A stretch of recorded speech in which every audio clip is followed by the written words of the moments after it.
Makanya Rhoma Irama jangan asal fitnah. Jaga kau punya mulut, jaga kau punya bacot. Tubuh kami mengalir darah suci kakek kami Rasulullah. Kakek moyangmu adalah Nabi Adam, bapakmu Adam, ibumu Siti Hawa. Klaim-klaim mereka itu juga dilakukan dengan pemalsuan kuburan-kuburan. Assalamualaikum warahmatullahi wabarakatuh. Kembali lagi kita update kabar terbaru terkait polemik nasab Ba'alwi. Hari ini Senin tanggal 24 Juli 2024.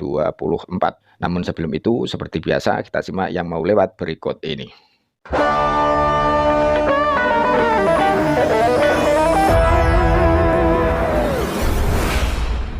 Pasca Bang Haji Rhoma Irama melakukan podcast bersama dengan Kiai Haji Imaduddin Usman Al-Bantani tentang apalagi kalau bukan nasabnya Ba'alawi. Rhoma Irama banyak dihujat, banyak diserang oleh kelompok Ba'alawi. Bukannya seharusnya Ba'alawi ini berterima kasih disadarkan, tapi malah ngamuk-ngamuk. Ya, itu pertanda bahwa ada sesuatu yang tidak beres dengan mereka. Kalau landasannya, tujuannya adalah kebenaran, mestinya mereka berterima kasih, ditunjukkan tentang hal yang sangat sensitif, tentang hal yang bisa membuat mereka selamat ataupun celaka, tergantung benar dan tidaknya tentang nasab mereka itu. Tapi ini malah pada ngamuk-ngamuk, tanpa mampu menunjukkan bukti kebenarannya, mereka yang mengaku sebagai keturunan Rasulullah Shallallahu Alaihi Wasallam. Nah, pasca podcast dengan Kiai Imaduddin Usman ini, Bang Haji Rhoma Irama nampaknya justru semakin kekeh, semakin tegas, semakin kuat untuk mencari kebenaran tentang nasabnya para habaib ini, benar apa salah, dan akan terus berusaha mencari titik temu, mencari kebenaran yang sejati tentang siapa para habaib Ba'alawi ini. Benarkah mereka keturunan Rasulullah, sebagaimana klaim mereka sendiri ataukah bukan? Jadi bukan malah kemudian Bang Haji semakin kendor diserang, tidak ya. Bahkan ini semakin kuat untuk mencari kebenarannya. Dan ini ada ceramah terbaru dari Bang Haji Rhoma Irama menyangkut tentang nasab habaib. Ini di luar podcastnya ya. Menyampaikan tentang apa yang dialami pasca beliau membahas nasab Ba'alawi dan tentang tindak lanjut atau follow up yang akan ditempuh oleh Bang Haji Rhoma Irama untuk mencari kebenaran. Mari kita simak ceramahnya Bang Haji Rhoma Irama. Nampaknya ini di forum silaturahmi takmir masjid dan musola Fahmi Tamami. Kalau tidak salah, Rhoma Irama ini adalah ketua umumnya ya. Kalau tidak salah, kalau belum diganti. Kita simak video ceramahnya Bang Haji Rhoma Irama berikut ini. Oke, berikutnya mengenai yang ramai sekarang ini, lagi ngetren soal apa ini? Soal apa?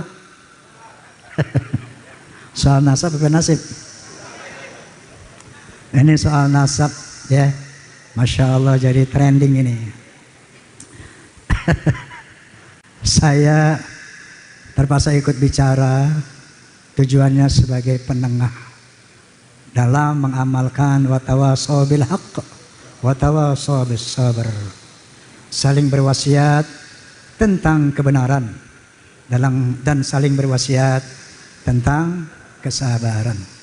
Yang kedua, wa ta'awanu 'alal birri wa taqwa wa la ta'awanu 'alal itsmi wal 'udwan. Bekerja samalah dalam perbuatan baik dan takwa, dan jangan tolong menolong di dalam kemaksiatan dan permusuhan. Jadi sedikit saya ceritakan kembali ya, apa yang mungkin semua udah lihat di media sosial, di podcast Bisikan Roma, udah lihat belum? Udah lihat? Nah. Jadi ketika selama ini tidak pernah kita dengar satu tesis yang membatalkan Ba'alwi sebagai zuriyah Nabi, kita semua kayaknya tenang-tenang aja. Tiba-tiba ada satu tesis yang mengatakan di bawah pendapat Haji Imaduddin Usman yang mengatakan secara historis, secara sejarah, secara manuskrip dari abad ke-4, ke-5, ke-6, ke-7 sampai ke-8 tidak ada yang bernama Ubaidillah.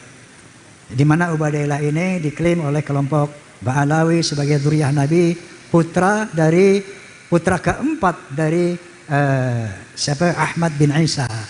Sementara dalam manuskrip-manuskrip dari abad ke-4 sampai ke-8 yang diteliti oleh Kiai Haji Imaduddin, konon kata beliau tidak mendapatkan anak yang keempat itu, Ubaidillah.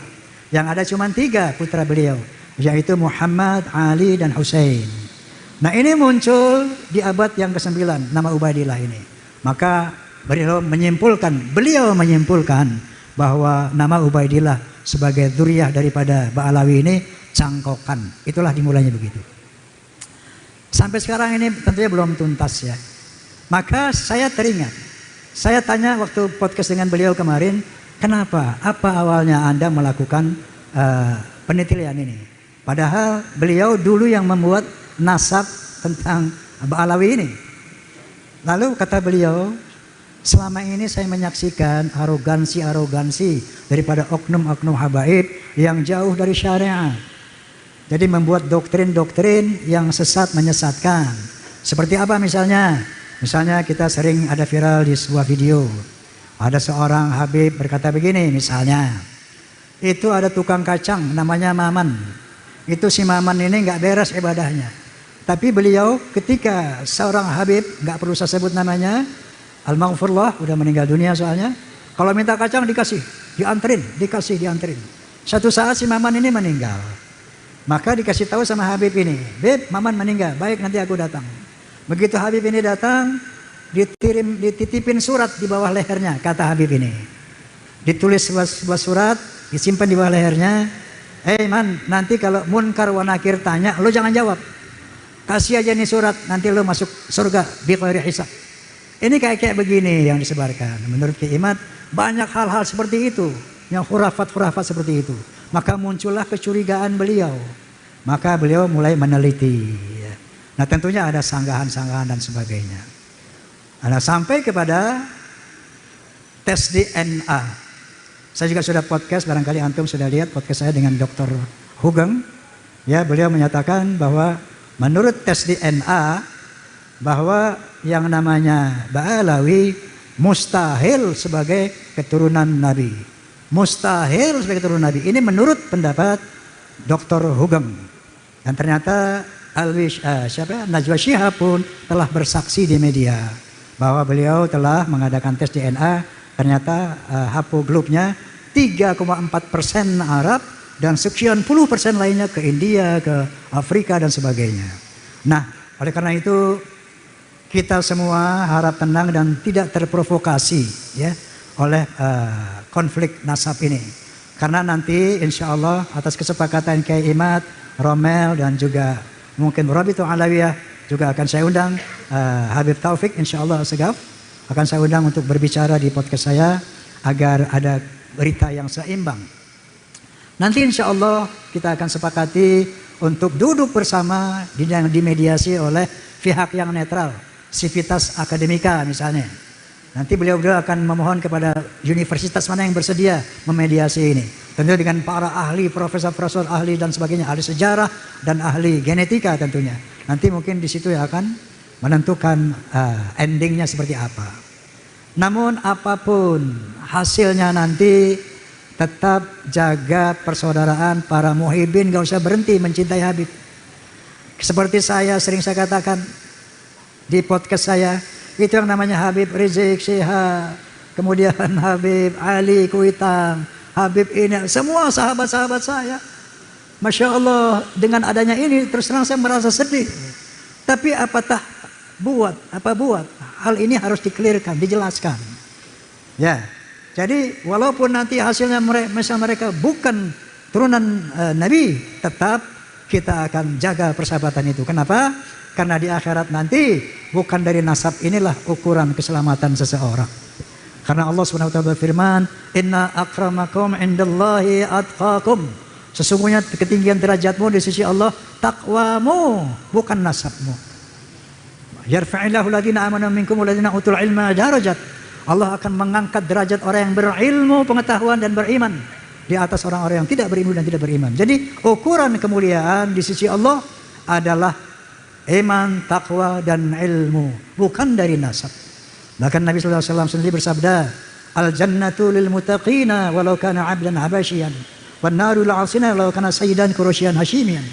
Surga itu untuk orang-orang yang bertakwa, walaupun dia budak dari bangsa Habsyi.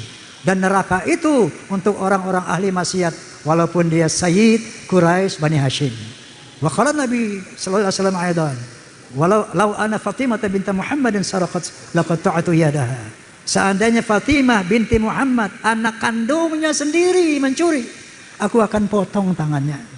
Jadi ternyata menurut Al-Quran dan hadis tidak ada privilege, tidak ada keutamaan nasab itu kecuali iman dan takwa. Nah, dalam rangka inilah watawassaw bil haqq watawassaw bis sabr.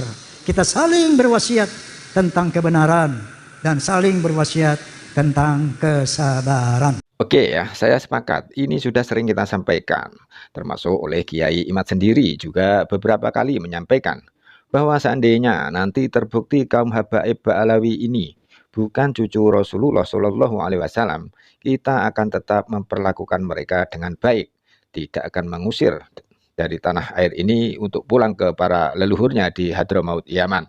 Bahkan kata Kiai Imad, tidak akan menceraikan suami atau istrinya dari Ba'alawi seandainya mereka nanti diputuskan endingnya terbukti bukan keturunan dari Rasulullah Shallallahu Alaihi Wasallam.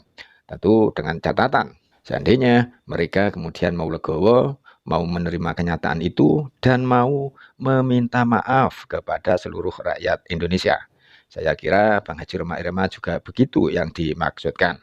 Kalau sudah diputuskan bahwa mereka adalah bukan cucu Rasulullah, bukan keturunan Rasulullah Shallallahu Alaihi Wasallam, kemudian mereka juga menerima dengan legowo, dengan senang hati keputusan tersebut. Keputusan yang diambil dari pertemuan atau forum yang menurut Bang Haji nanti akan diselenggarakan secara objektif dari berbagai pakar bidangnya. Diputuskan misalkan bahwa ternyata memang kaum Ba'alawi Habib ini bukan zuriat Rasulullah Shallallahu Alaihi Wasallam, dan kemudian para habaib ini juga legowo mau menerima. Baik, terima kasih atas keputusannya dan kami memang tidak bisa membantah. Dan untuk itu kami sebagai kaum Ba'alawi di tanah air memohon maaf kepada seluruh umat Islam di Indonesia, kepada bangsa Indonesia, karena selama ini kami telah melakukan klaim nasab kami yang salah.